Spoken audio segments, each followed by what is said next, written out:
9月份，花莲六达岸溪崩山湖崩花，水是规个拼落水尾，鹿谷仔梅淹过半个公福乡。发生在前的12天内，有超过35万人去遐斗相共，有人斗乌土，有人斗煮饭，有人斗照顾受伤的人。这场荒疗想袂到的水灾，看到大家守护土地决心。下晡7点半，青春咱的梦要带大家做伙来看灾后才会清廉的力量。啊，脚不见了！2025年9月23日下晡，花莲六达岸溪崩山湖崩花，大水透南鹿谷仔梅为山顶掉落来。地处光复市区甲边仔的部落是损断甲真严重。根据环境部的估计，灾区的染土有超过10万栋。这场荒疗想袂到的水灾，让真侪少年人甲民间团体为全台湾各地来到这，真紧就投入救灾的行动。因为我之前是迄个莫拉克爸爸水灾时阵的迄个受灾户啦，当初嘛穿甲足辛苦的，所以咱足会使体谅讲遮的灾民是安怎的心情啊。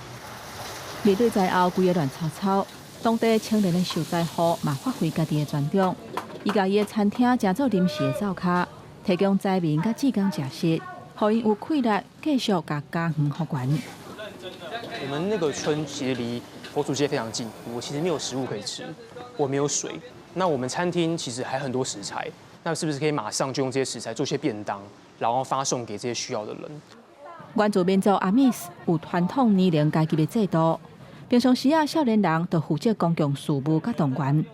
这套制度正做灾后第一时间上紧启动的力量。当外部的救援还未到位，部落的少年人就随组自救会，到调度物资、医起特殊，甲其他大小小救灾的工作。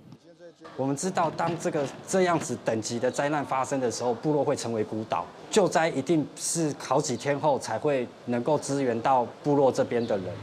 六达岸溪崩山湖做大水，车路断站，煞颠倒甲人的心牵绊活来。烂土会当清，厝会当登起，不过这份愿意出手斗相共的勇气，才是这块土地重新出发的力量。记者吴天武、林建如，花莲采访报道。